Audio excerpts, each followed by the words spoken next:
Don't Cook Tonight called Chicken Delight. Remember them? Chicken Delight? No. Wow, you really have lost a lot. Well, how about you? How about something new? Do you remember something new? No, but I do remember Screaming Yellow Zonkers. That's kind of not new, but yeah, I remember those too. And then, Well, what are those for the younger crowd? What you need to do is go get some. And then go to 7-Eleven and get you a banana Slurpee. ah, yes. Dude! Pop them joints in your mouth and step on the Slurpee. What are you doing? He was having a serious flashback, or as my friend used to call them, free trips for frequent flyers.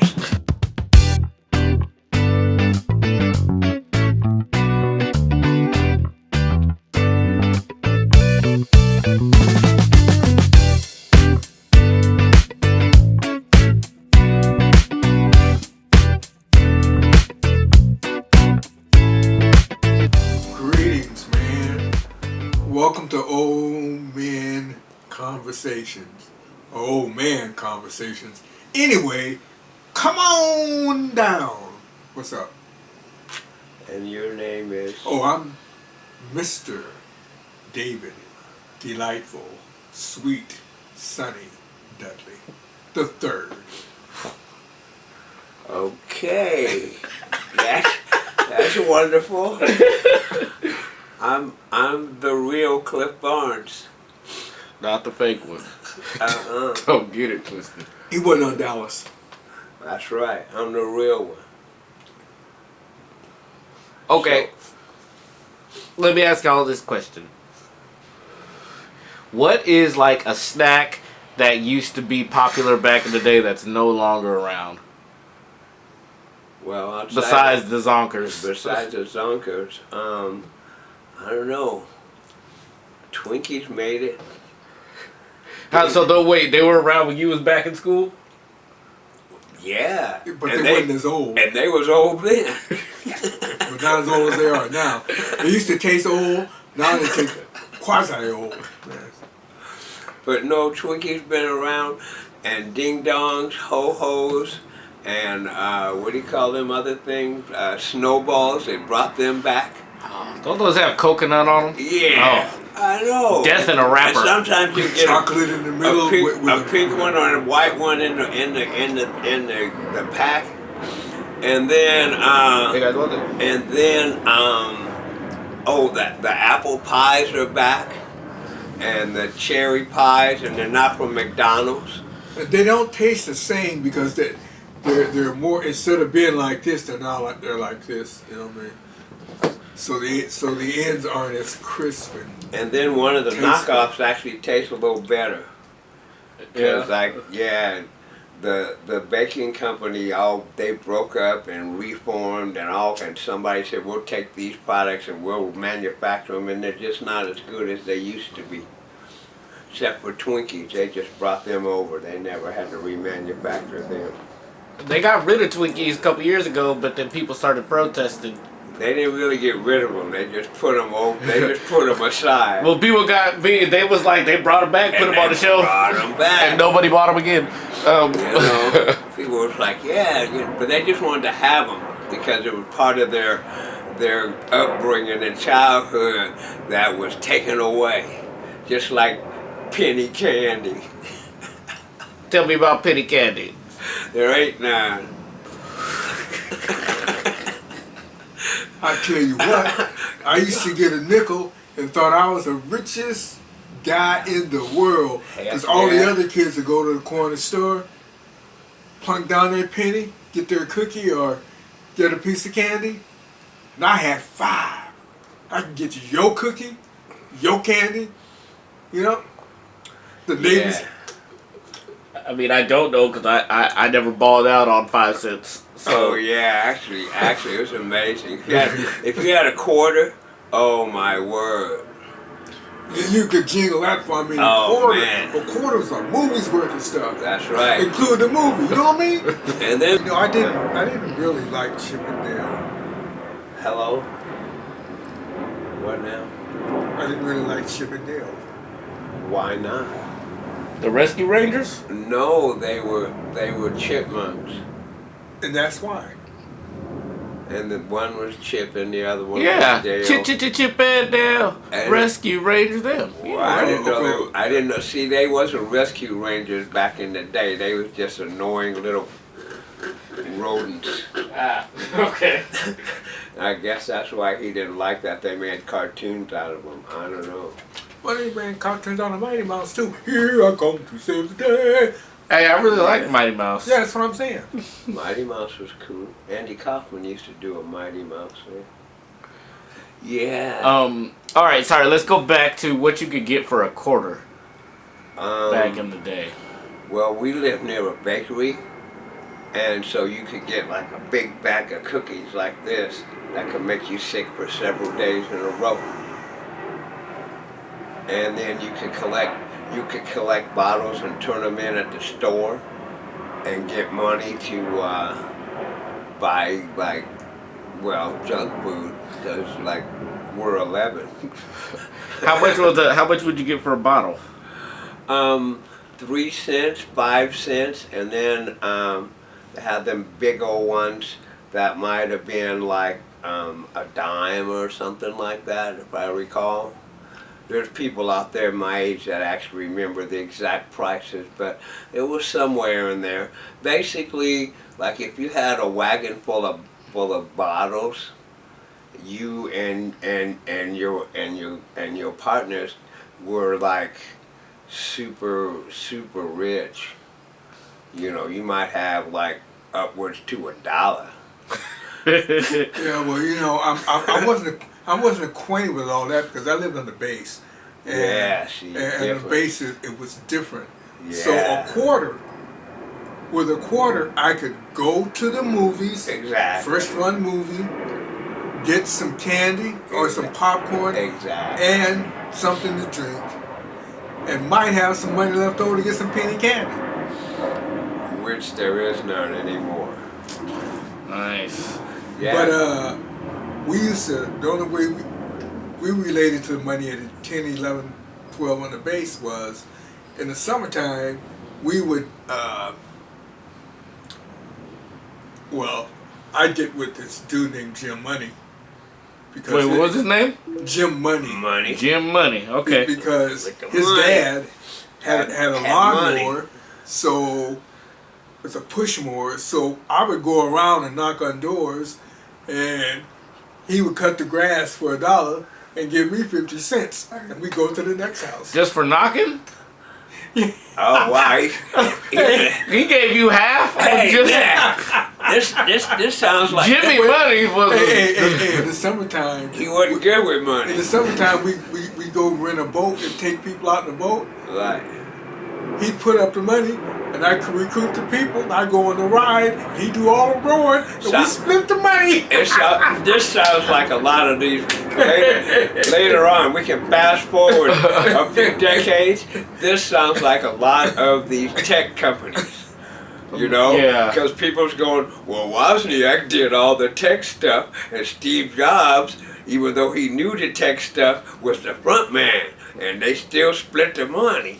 The same thing with Paul and Bill. Supposedly, you know, Paul was more tech, Bill was the front man. So this Dudley Money situation was kicking. I'm about to say, you know what? If you're on the receiving end of this, or you know the beneficiary of this hustle, you know, hey, and do you? I guess if somebody Absolutely. feels like they want to Well, give that money, my parents can never figure out how I was getting this guy to But do all the this ma- work. Because the other thing we do in the wintertime is shovel snow, right? I go knock on the door, he got the shovel, boom. And I may do a little bit, but he would always get impatient and do it all. So, you know, split the sounds- money. so you were Right. slow working. Right. So he was like, look, just get me the customers and Yeah. I'll Slow working but fast talking. boom. You know. I've been there. The gift of gab. I don't know, that might be where Hollywood agents came from. There it is. Yeah, who'd you learn your skills from? You said your parents couldn't figure it out. You don't know it just happened that way. But you was getting way more than the normal agent's fee. For real. Of course, now you also was the agent, but you opened the show. True. So you know. Yes, I see that. Yeah, see, so yeah, you know, if you look at it in show business terms, no, it still don't work out. All right, let me ask y'all this: in your typical late teens, let's say before 20, and you're going out, you're hanging out at night, how much money do you have in your pocket? Oh wow, let's see. Late. Nah, in the early teens, not as much. Late teens, we might have been, you know, rolling with a few dollars, because in our late teens we were getting jobs in the summers and you know, trying to save up to get a bucket to ride everybody around in or something, you know. So we'd probably be rolling around with about $20-$30 in our pocket, just going to, you know, just the little house parties and stuff. And then we'd save up a couple of dollars to go to a concert, because concerts was, I don't know. Yeah, what would a concert ticket run you back in the day? You were a big artist. I remember seeing what on the same stage, $10 on the same night. Yeah. Earth, Hot Air, No Fire, P-Funk, and Ohio Players, all on one stage at the same time. Well, not at the same time, but yeah. Earth, Wind, and Fire would come here. It seemed like once a month. Tower Power used to live here practically. We're their second home. Okay, how much was the ticket to go? We saw Tower Power. Tower Power was there, let's see, Tuesday, Wednesday, Thursday, Friday, Saturday. Tuesday, Wednesday, Thursday was $1, and Friday and Saturday was $3. And then Thursday night, Cold Blood, another band from the Bay Area, that they used to play on each other's studio sessions, and they, you know, knew each other and play. They had a concert at the arena, and so after their concert was over, they all brought their axes and came up to this club called Fresh Air, where Tower of Power was playing. And so Thursday night, it was just like about 8 horns all over the stage, and you know, the drummers, and what's that little lady who sang for Lydia Pence, who sang for Cold Blood, and it was marvelous. Yeah. So that. Wait, Pop, but that concert with Earth, Wind, and Fire, how much was that concert? It had to be between $5 and $10, because I wasn't spending no money. You know what I mean? I mean, that was money, but if it got to a certain point, I'll buy the record. See, we're like, let's see. I think Hendrix was what, $5 in '68, and then well, we didn't pay for the other 2 times, because at one time we ended up milling and sneaked into what was in the Coliseum. Y'all call it Climate Pledge Arena or something now. And then the other time was at the stadium down in Rainier, and where Lowe's is at now. Yeah, right where Lowe's is. Used to be called Six Stadium, and everybody was up on the side up on Kingway, on what they used to call Chiefsgate Hill, because we used to go up there to watch the Rainiers games when we were little kids. So everybody's up on the hill, and it was raining. It was a bad day, so it became like a free concert. They just started letting people in. So we all jumped off the hill and rushed in and went in. And then Hendrix was playing, and it was like raining, like just cats, dogs, little monkeys, everything coming out the sky. And we're right there in center field soaking wet, and he's up there playing, and it was kind of like a stand-up, because he was going to play as long as we wanted him to play, and we wanted him to play as long as he possibly physically could. So, but yeah, concerts were, yeah, remember the Sly and the Family Stone concert that didn't happen? Was at the arena. and Sly was well, late. And so they said, yeah, well, we're waiting because Sly's Spark Visa didn't come in with the the luggage and stuff. And it's like, well, we got like 10 stores. We can go get a Spark Visa and bring it in. Okay, then it was Sly wasn't feeling well, And I made money on that concert. Because I knew I had a friend, and remember back in the day, people used to make collages. I mean, all right. You know what a collage is? Yeah. Okay, well, they were like many more people were they were more popular then.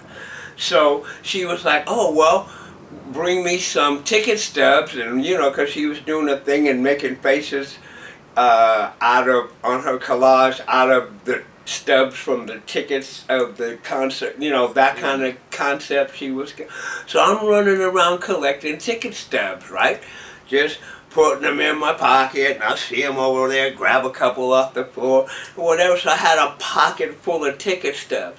So after a while, they finally decided, well, we're not going to have the concert. The concert is canceled. Take your ticket stubs back to the box office for refunds. Oh, snap. Come to me. I got you. Needless to say, there was no collage made, but there was a couple dollars made. I was cruising. Did you need security? You need your boys to back you up so you didn't get jumped for your tickets? No, because I was very discreet. Ah. You see. You don't just run up there and throw a pile on. You make 2 or 3 trips through the line. Or you go to different windows. See, come on. You have to know. You have to know how. You have to have that urban deviousness. I feel you.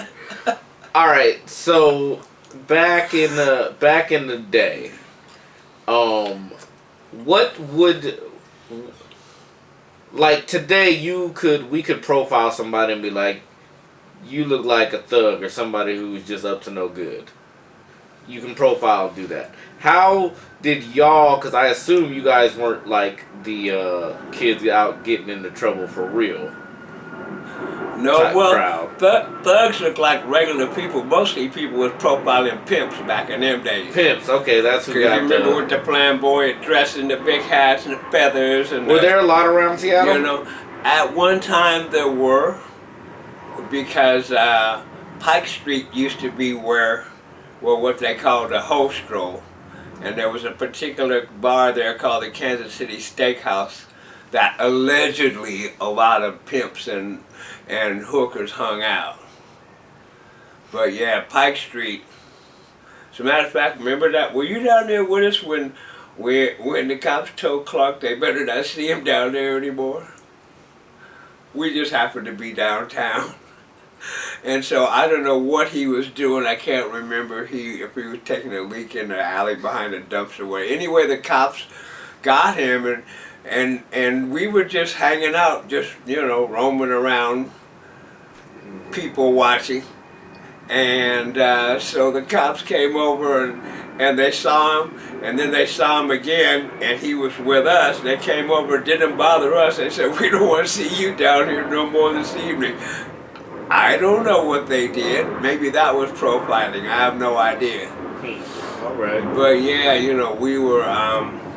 It was just a nice kind of like you could observe stuff going on, and it wasn't necessarily like we're down there for any particular purpose. We were just milling, Right.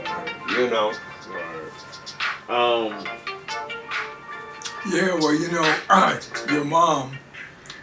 I do know her. I know her too. Used to stay over on 46th and Andover, right above Lake Washington.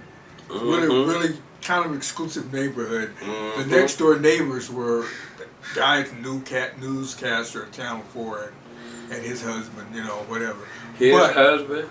But on one end of the block and down the street toward the lake was this very nice house, and then at the opposite end of Andover, where your grandparents were at, great grandparents, was another house, kind of a big house, nice house, owned by one guy. Allegedly, son of a minister, pimp, alleged Michael Mitchell. Allegedly. But all of these Hey, women, you can't be using people's government names.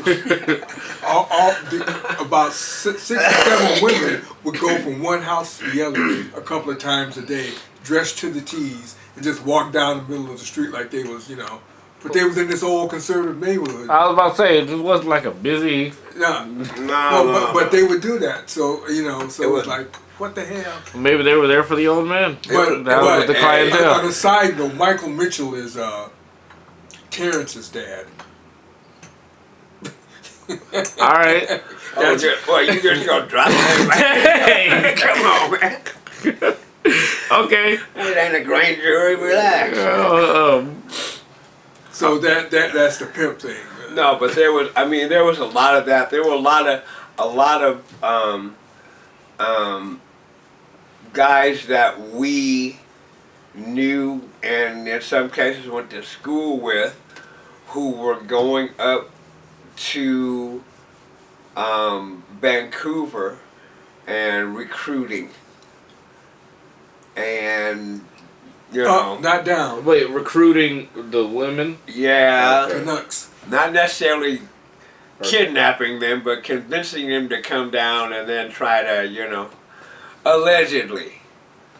But it screwed up our fun in Vancouver because for a while there we practically lived there. We'd be there every weekend. Every time we weren't working, we'd be up in Vancouver.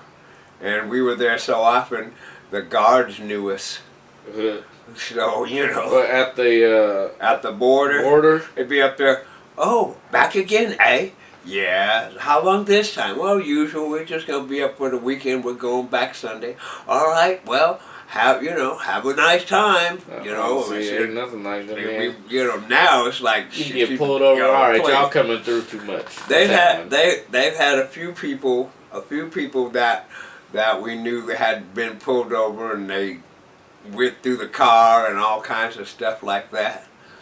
But for the most part, we coming back through U.S. Customs, same thing. And it was like, we just go up there and hang out for the weekend, get a few hotel rooms and then go watch acts at the different clubs and dance clubs and... Yeah, but y'all weren't like transporting nothing though. No, well, we would buy liquor and bring it back, but that was just because that's only because we could shop, and then you bring them up in the trunk under a blanket because nobody ever searched anything. Yeah, it was more lax. And then coming back, we'd have like some of them wouldn't even be open because we'd be buying drinks and people would be buying us drinks when we're at the clubs and stuff. We used to hang out at. So, who would we see up there? Bobby Taylor and the Vancouvers. Saw Vancouvers in the Vancouver? Yep. Does your mama know about Does your mama know about me? And then Tommy Chong of Cheech and Chong was their guitar player. Oh, Chong. I can't say it by itself. That sounds racist. But yeah, he really could. Like you see him in the movies and he's playing guitar, and he really is. He's actually a very accomplished, a very good guitar player. Nice. And but he could make some crazy noises in those movies. But that was it. And then because we didn't have gangs that had uniforms like this gang wears red and this gang was blue, and then over here this gang was later on in life. Back in Chicago. My cousin used to live in Chicago, and we would go there on our way to New Orleans when we were going to visit. We'd stay there a few days, and they had the biggest gang at that time in the country, the Blackstone Rangers. And and then there gangs was be naming themselves. And then they're throwing me for a loop. Well, yeah, Blackstone was I think it was a housing project in Chicago, and then I think what was their nemesis, the Soul Disciples or something like that. But yeah, gang, those were the, biggest gangs that spread outside of their areas. Yeah. Like now, back in the day, the Crips were all in San Diego. and there were no Bloods. And yeah, because fight. well, the Bloods actually were a break-off group of the original Crips, and so yeah, Had some of that inner turmoil. yes, and so they started their own group. This is, allegedly, and you can look it up. But yeah, like the original Bloods originally broke off from the Crips back in the day. Okay. Yeah, they were just because, and now you have so many other gangs and different ethnicities, and because you get places where you have a lot of different people from a lot of different countries, and a lot of times they don't get along. When I was in junior high school and I was living with my aunt and uncle on the base, and I got asked a question one night as the weekend was approaching. There's going to be a party in town, and this guy, whose dad was a colonel, asked me, "So there's going to be a rumble Saturday. Whose side you going to be on? The Spics or the Whites?"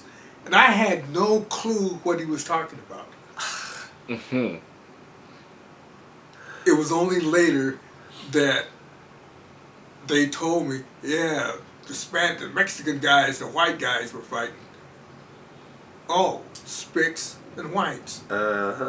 Townies.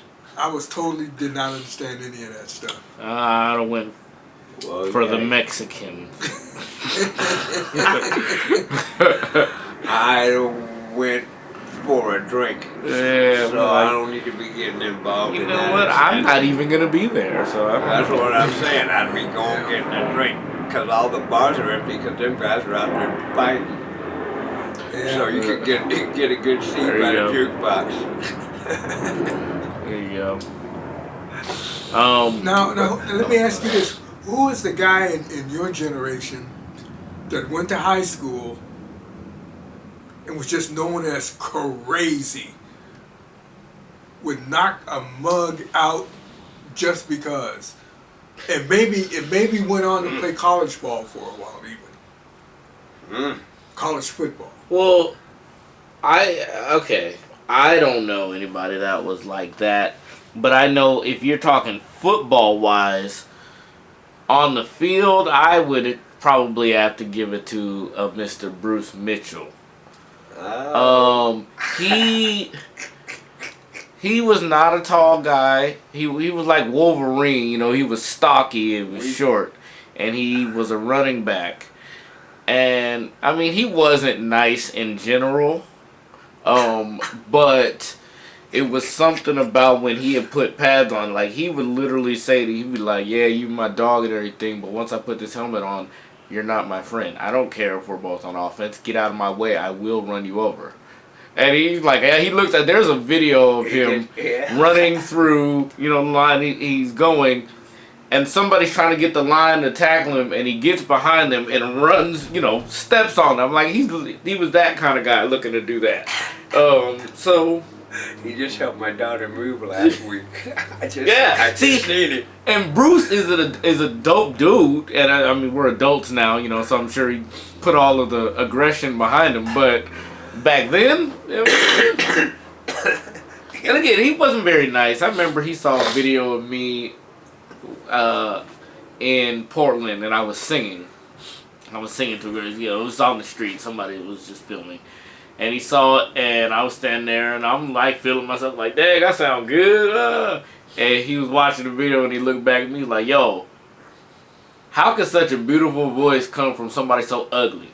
And I was like, huh. All right.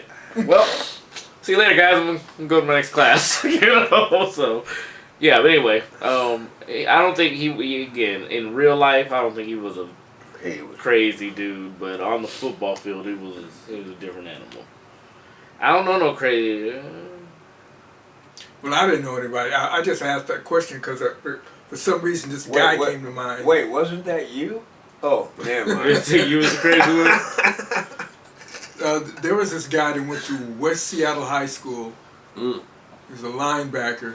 Then he went to UW, but he never really finished at UW because he was a mug that liked to hang out at Alki, Got put out.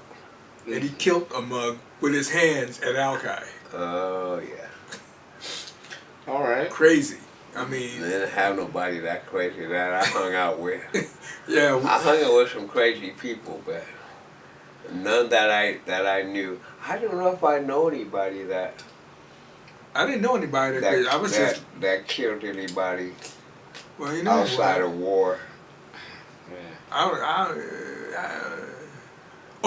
do. Oh, Okay, careful. Look out! Wait, Yeah. wait a minute! Okay. Careful! I already pulled out of that I don't know conversation. if you know him, but I know you know him, and I ain't gonna mention. I won't mention any names. Please don't. but- I don't know nobody. I don't know nobody. I'm blind.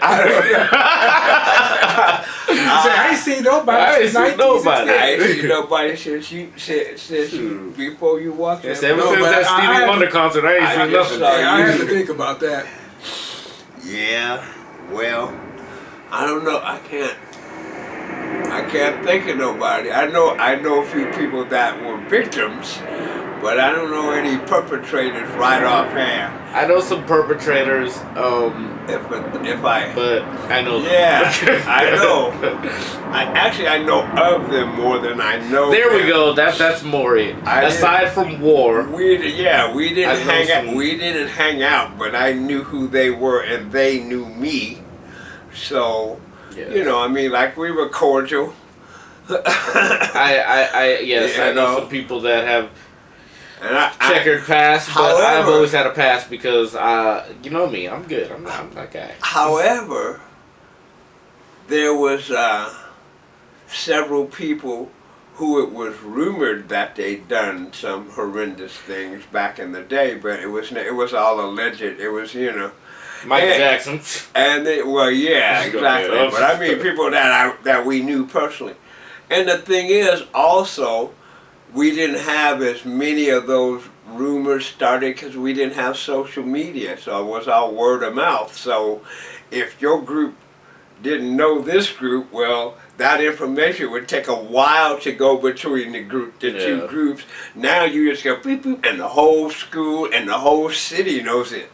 So there's a difference, you know, as far as how things got started and how things, you know, perpetuated on and on. Like now, you know, once you put something on the internet, then it's pretty much there. Yeah. And there's people that can, you know, for the rest of us, we don't know it's gone, but there's people that can go in and de-layer it like an onion and find stuff that's been buried for years and years because they're that good with tech stuff. That's why, yeah. But if you didn't, if you as an individual didn't have no tech with you back in the day, Right, you got away with a bunch. know. You got away with a bunch of stuff. Then let's see. That's why the famous people get caught up because, yeah, it was however many years ago, but unfortunately, you got too many cameras and people around you. Well, paparazzi's been around for a long, long time, way before there was, you know, so you would have all of these compromising pictures. Mm-hmm. You know, back in the day, you know, your defense, you couldn't deny, well, that could have been Photoshop, because, no, you could tell when they doctored pictures back in them days, because they were so, you know, weak to begin with, and you start messing with it, it's like, oh, well, you can see right here where this, you know. Now you can just Photoshop it, you know, put anybody's head on anybody's body, Random question. whether their head was there before or not. Either y'all ever met a president of the United States? Not officially met, but I've shaken hands with one. Well, that means Well, you met him. I've shaken hand. I shook Clinton's hand, and my existence was acknowledged by Obama because he waved and smiled At you. at me because I was the only one there. I was about to say, was this? No, hey, brother.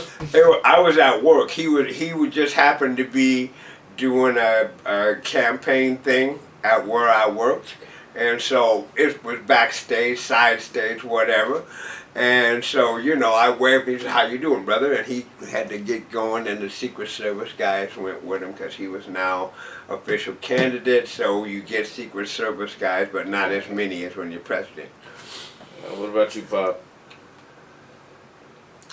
Trying to think earlier. Nope. The nearest I came was your boy Don't say that. I don't know none of them niggas. George W. Why would you say my boy? Why would you? Why The would old you do one? that? He could be the young one because You gave mean him W? Okay. Yes, I met him, HW. and he gave me the homie handshake, and the camera caught me because I was cheesing because it caught me off guard. I was like, "Oh shit, this nigga here!" And they took the picture, and I was like, "Oh," but whatever. It was a great story. I don't care. But No, shoot. I think that's the only president. and I was in the building with Clinton, but I didn't. I was on the plane where went by. Well, he went by. They went by Nixon and JFK on the base because they do the campaign stops at the Air Force Base. Oh yeah. But I didn't shake their hand or anything. And I've been in traffic. I've seen several. I've been in traffic when they shut it down for Obama. Yeah, I've seen several go by. And, Well, you know what? But You know what? I can come even closer than that. My sister interviewed Obama on his return. Well, there you go. Got called out to interview him. Well, alrighty then. So that's close. Right. Yeah. I interviewed Max Strong once. Okay, I don't know. So to put it in, I interviewed somebody. Hey, I met Muhammad Ali. Oh, nice. Yeah. Younger or older Muhammad Ali? On the way to being older. Not as frail as he got. He was still very. But officially retired. He was retired, but he was still Muhammad Ali before he got the different sicknesses and things that afflicted him. Yeah. Wow. Well, yeah, it was him and his wife were sitting in a little cafe thing in San Francisco airport, and they're the only ones in there. And it was like I walked in the door and I went, "Wow, that is a beautiful lady." And that man sitting with her is absolutely huge. Because he was sitting back to me and she was facing me. So that is a pile of person right there. Oh, a substantial human being. And then I went to the end of the thing and they were sitting right there by, what's one of them where you put stuff on and you go and the cashier says, "Okay, this will be right." So I got my tray and I turned around and it was fucking Ali and I went, "Oh, fuck." You talked to him? I talked to him just briefly.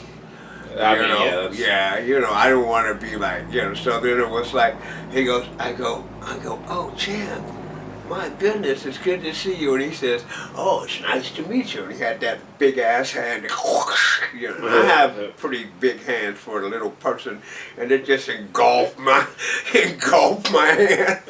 And I shook his hand, man, I went, oh, and in my mind I'm going, wow, this is the hand that knocked out Sonny Liston.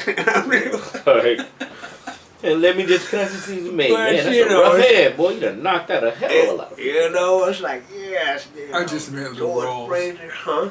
So I just met Lou Rawls. He was in my dad's unit. Lou Rawls. Yeah, buddy. I've met a lot of famous people because I've been in entertainment, so. Well, okay, yeah, let's get into that. Well, let me jump back because you said you just met Lou Rawls. You ain't met no other famous people? Sure I have. I just can't. I was just thinking, as this is going, images coming to my mind, and I just remember him coming to the house going, just like in the commercial, "Yeah, buddy." They was drinking that beer, Schlitz, at my dad's. So I just remember that. This just came to mind. So yeah, so you hung out with Lou Rawls, brother. See, I've met a lot of celebrities, but actually hung out. Very few. And that, oh man, okay. Let me think. Who? I don't know if I have it. Sammy, y'all. Actually, y'all probably don't know, but R&B singer Sammy. Back when I was 8th grade, he had came out with a hit song that's still popular. I like the way you look at me. Anyways, the R&B singer, and he came to town along with a dude who went solo from Diddy's Making the Band when one of the Day 26 members, Mike. So Mike and Sammy and another dude were on tour, and they came here. I was there in the club that night. Were you there? Yeah. Because I went up, I did a little opening thing, and then I kicked it with them a lot in the VIP. So when you talk about hang out, yeah, I did that. But everybody else was really, hey, how you doing? Quick and gone. Yeah. And you talk about big hands. I met Colin Powell at a function that I spoke at. And I had seen him in there. He's a big brother. And I shook his hand. And I mean, this nigga hand. I mean, I was just like, bro, you might as well give me a hug, because this is dope. But that happened, right? Then I'm outside and I'm talking with some of my coworkers, and I'm telling them about I just met Colin Powell, and I was sounding like such a fan, right? Then I was just like, oh man, I met Colin Powell, man, it was so cool. And just I was like, it's so cool to meet him. He walks past with his wife, and I was like, oh, there he is. And he looks back and smirks. I was like, bitch, don't nobody like you like that. I'm just saying, I met somebody. Whatever, I'm going home. Yeah, famous people there all around. A lot of famous celebrities from There's a lot Seattle, here in Seattle. area. Yep. See Dave, or I used to see Dave Matthews in Fremont all the time when I worked over there, just walking. You know who I haven't seen at all since I've been born? Sir Mix-a-Lot. Really?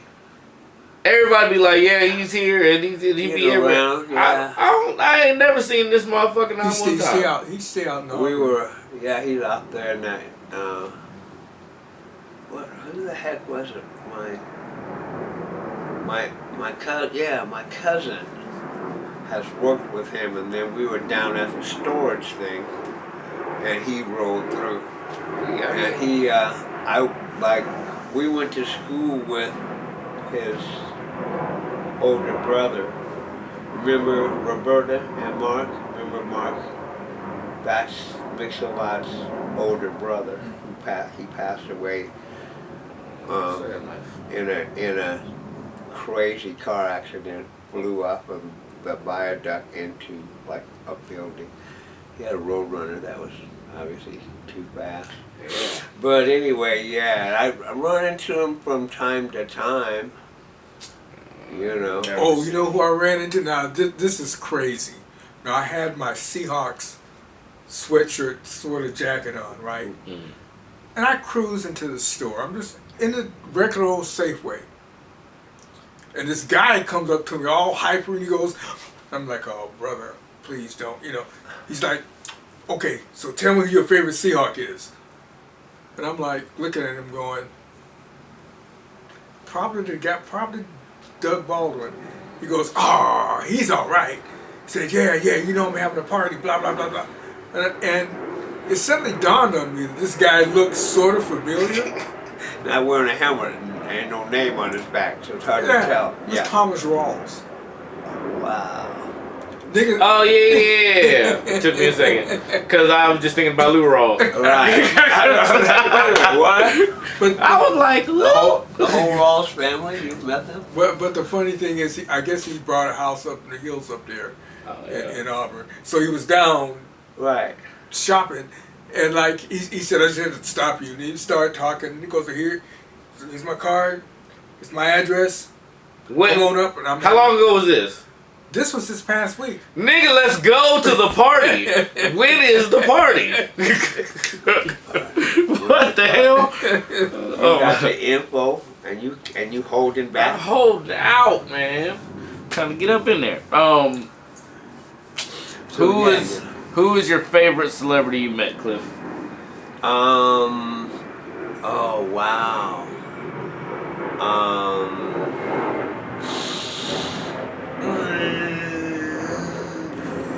Maybe Franklin Ajayi. Who now? Franklin Ajayi. He's a comic from back around when Richard was.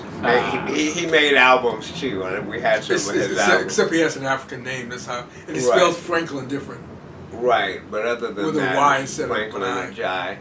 Ajayi. He was, but I mean, actually, I have to say him and as far as hanging out, like I met Franklin once. And we went and had Italian food after the show. We kicked it and went around and just talked, and then took him back to the hotel and stuff. And then, but I hung out with Tommy Chong. And was it everything that all of us hoped it was? Pretty much. I mean, I'm one of the millions of people that said I got high with Tommy. I mean, I'm saying. But no, we were kicking it, and then so we went. We're at the club, and so we met this guy, and he said, yeah, you want to go over? And so me and Tommy and this guy and about 5 or 6 people, 6, 7 people probably, went around the corner, and this guy had a glass shop. He made bongs and all kinds of stuff. And so we were just kicking. He gave Tommy a really beautiful piece about this big. It was marvelous. So then we're talking, so Tommy says, yeah, I'd like for you to write for me. And I said, oh, that would be marvelous. So he gave me his phone number in Vancouver and in L.A. So I called him, and, he was on the road, whatever, we're talking, and I'm talking to one of the kids. So then everything goes, and then he went to prison. just fucked you up in the game. I'm like, dude, I could have been making money writing. But yeah, he was cool. I mean, and like I said, first ran into him in Vancouver when he was playing guitar for Bobby Taylor and them. Bobby Taylor and the Vancouvers. Yeah. But yeah, he was, and then and Dana Carvey. Dana was fun. How about Roseanne? Huh? What about Roseanne? We talked, but we didn't. She was on the rebound, and my wife wouldn't have let me keep her. So,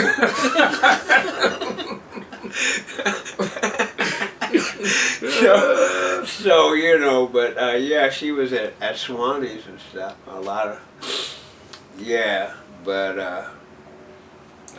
I just heard some strange rumors about her. Yeah, this was right after she had just started ascending mainstream, and and then she ended up getting a divorce from her husband before she got with Tom Arnold. Yeah. And so she had come to Seattle. And in between that was all the rumor stuff I heard. I don't know anything about that. All I know is we sat in the booth and we talked, and then she went back to her hotel, and then Robert pissed everybody off by playing In-A-Gadda-Da-Beat-Da. Because he would do that. Robert was my buddy, the bartender, and he would do that. And that's like I think it probably was the only jukebox that I had come across that had In-A-Gadda-Da-Beat-Da on it, which is a 17-minute song. And it just goes on and on and on. And either you like it. It's the only drum solo I know. And if you play it around my wife, she will go insane. And I don't know, the little lady she gathers all this strength, and she would probably try to choke the person that put it on because she can't stand that song. Wow. But that's a long story about her in college. But yeah, Robert would play that song and piss a bunch of people off. But it's weird. They would still stay in the bar and drink. So. Well,